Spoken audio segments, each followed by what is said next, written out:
Welcome back. Regular doctor visits and screenings are important for good health, but both are not happening nearly enough now during this pandemic. Here with ways to see your doctor safely is Dr. Saurabha Bhatnagar, the Chief Medical Officer and Head of Technology and Performance at UnitedHealthcare. Good morning to you, Doctor.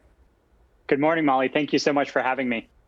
Absolutely. It's probably not surprising that doctor visits are down now during the pandemic. Is that fair to say?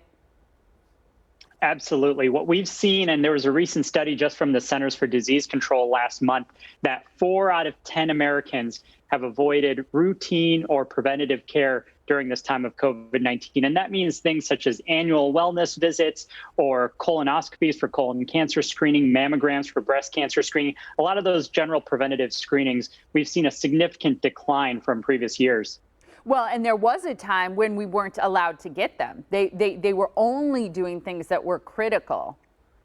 You're absolutely right. And earlier in this year, we saw a significant decline in that. And what's changed now is that doctors' offices are much more prepared for COVID-19 and to be able to see you also as a patient and think about doing some things to keep you safe when you come back into the doctor's office. So things that they didn't know about before, such as wearing a mask, keeping your hands clean, so hand washing, smart scheduling, how to avoid that cramped doctor's office so that there's limited or no waiting time in many cases, or have you wait in your car. There's plenty of other precautions that doctors' offices and clinics are taking to keep you safe now, to get you back into the clinic and make sure you get that preventative care or that annual care that you need.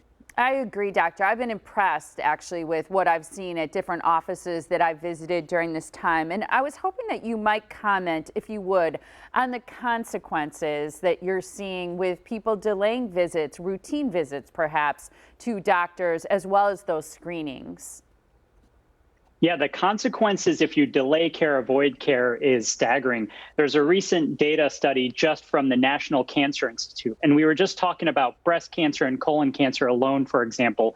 And what they've seen, or what they're predicting, is that over the next decade, that there'll be an increase in about 10,000 deaths just because of either delayed or avoided care. And that's just a staggering amount of care that could be prevented if we get people back into the care and the hospital systems for some of these screenings.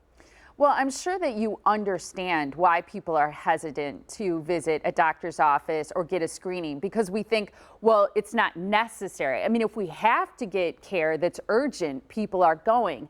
But I think it's understandable why people are putting some of these things off. So what do you suggest to people who have been reluctant to get back to the doctor, to have these screenings safely? Any tips that you have? Yeah, the first thing I would say is, as we're getting into November and December, this is the flu season. So a great way to get back into your doctor's office is think about maybe scheduling your annual flu shot and going in to get your annual flu shot. That's a great way to get back into the healthcare system. And then as you're talking to the doctor, think about getting back in and seeing what other preventative care that you may need or annual wellness exams. And if you're still hesitant about going into the office, or it's too challenging for you to go into the office, there's plenty of other options available. So what we've seen this past year is a significant increase in telehealth services, for example. Last year at UnitedHealthcare, we only saw about 0.1% of our seniors, so ages 65 and older, in our Medicare plans seek telehealth care services. This year, we've seen over 40% of our members take advantage of those great offerings to be able to see telehealth doctors in the convenience of their own home and using their own smartphone or using their own tablet in their own home, just to make sure that they get that care that they need. It's some great advice, I think, and so important not to put off these regular screenings for exactly the reasons that you mentioned. Where can people go for more information, more resources, more guidance as it relates to telehealth as well as going in person? Yeah, I would encourage your listeners to be thinking about, as they're thinking about their health, not just at the end of 2020, but into 2021, really, what are the healthcare services they need? Do they need telehealth? Do they need preventative care? Do they need at-home care? So I'd encourage folks to go to uhcmedicarehealthplans.com as they're thinking about all those questions at this time of the year and thinking about what healthcare services they're looking for into the next year to stay healthy and stay safe. Really good advice. Thank you so much for your time, Doctor. Thank you so much for having me. I really appreciate it. And that website again is right there. It's uhcmedicarehealthplans.com.